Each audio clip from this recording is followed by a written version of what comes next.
ఒక పెద్ద అడవిలో ఒక పులి ఉండేది. ఆ పులి చాలా శక్తివంతమైనది. కానీ పులికి చాలా గర్వంగా ఉండేది. నేనే అడవికి రాజు, నాకంటే శక్తివంతమైన జంతువు మరేది లేదు అని మిగతా జంతువులన్నింటినీ చాలా భయపెడుతూ ఉండేది. పులి అంత పొగరుతో ఉండడంతో మిగతా జంతువులకు నచ్చేది కాదు. ఒకరోజు అడవిలో చాలా పెద్ద అగ్ని ప్రమాదం జరిగింది. జంతువులన్నీ ప్రాణభయంతో పరుగులు తీశాయి.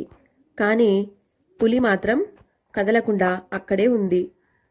నేను ఈ అడవికి రాజుని, ఈ అగ్ని ప్రమాదం నన్నేం చేస్తుందిలే అనుకుంది. అప్పుడే ఒక జింక ఇలా చెప్పింది, పులి అన్నా, బలం మాత్రమే సరిపోదు.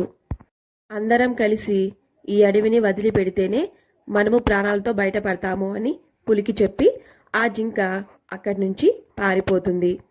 కానీ పులి మాత్రం ఇలా అనుకుంటుంది, ఈ చిన్న జింక చెప్పే మాటలు నేను వినాలా, నేను ఈ అడవికి రాజుని అని గర్వంతో అనుకుంటూ ఉంటుంది. కానీ నిప్పుల వేగం ఎక్కువ అయ్యే కొద్దీ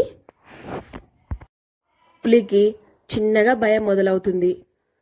నిప్పులు ఇంకా వేగవంతంగా మారిపోయాయి. ఆ నిప్పులను చూసి ప్రాణభయం తన్నుకొచ్చింది పులికి. వెంటనే ఆ పొగరు గర్వమంతా వదిలేసి అక్కడి నుంచి పారిపోవడం మొదలు పెడుతుంది. పులి పరిగెత్తడం మొదలుపెట్టి ఒక అడవిలోకి చేరుకుంటుంది.